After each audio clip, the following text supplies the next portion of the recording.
ভারতবর্ষ মানে কোনো আর্ট পেপারে আঁকা জল রঙের মানচিত্র নয়। ভারতবর্ষ মানে শুধু হর্ষবর্ধন কিংবা বাবরের বিজয় বার্তা নয়। ভারতবর্ষ মানে বিজয় সিংহের সিংহল জয়ের ফ্যাসিস্ট গৌরব গাথা নয়। ভারতবর্ষ মানে শুধু মীনাক্ষীপুরম কিংবা জামা মসজিদ নয়। ভারতবর্ষ মানে নেহেরুজির বংশানুবৃত্তি কিংবা জিন্না সাহেবের অলিখিত শ্বেতপত্র নয়।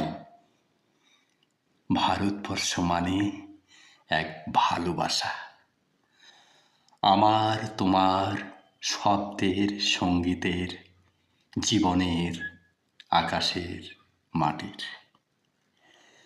আমাদের প্রাইমারি স্কুলে কলুখা সাহেব সাদা দাড়ি, মাথায় ফেস, ড্রিল করাতেন আমাদের। ডান বা ডান বা ডান বা। সস্নেহে সতর্ক করতেন, বাপা সকল পার হাত মিলিয়ে মিলিয়ে ফেলো। কলুখা সাহেবের গোড়ের মাটিতে আজ ফেরেশতার হাসি ভারতবর্ষের চেরাগ হয়ে জ্বলছে।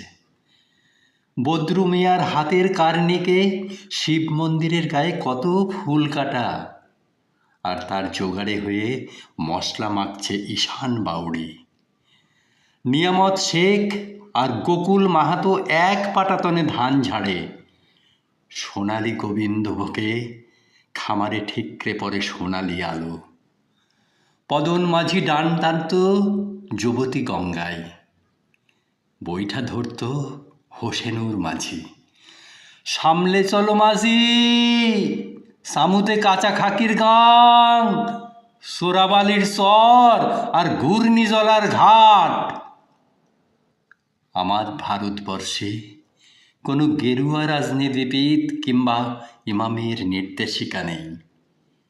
এখানে কোনো সংহিতা হাদিস ছাড়াই কোজাগরি চাঁদের অকৃপণ আলো পড়ে ঈদগার উপর, আর রামজানি চাঁদ তুলসী মঞ্চের গায়ে পূর্ণ আলো দেয়। আমার ভারতবর্ষ মানে রবি ঠাকুরের মধ্যে নজরুল, রবি শঙ্কর আর আলী আকবরের যুগলবন্দি, গণেশ পাইন আর মকবুল ফিদার রঙিন ছবি। আমার ভারতবর্ষ মানে লালন ফকিরের গান। আমার ভারতবর্ষে আমি শুনেছি মোহাম্মদ রফির সঙ্গে লতার ডুয়েট, দেখেছি পাল্লা দিয়ে আজাহারের সঙ্গে শচীনের দৌড়, খেলার মাঠের প্রান্তে দাঁড়িয়ে শুনেছি নইমুদ্দিনের তদারকি চিৎকার, বিজয়ন, আকিল, কুলজিৎ, বাইচুং। মাঠটাকে আরো বড় করো।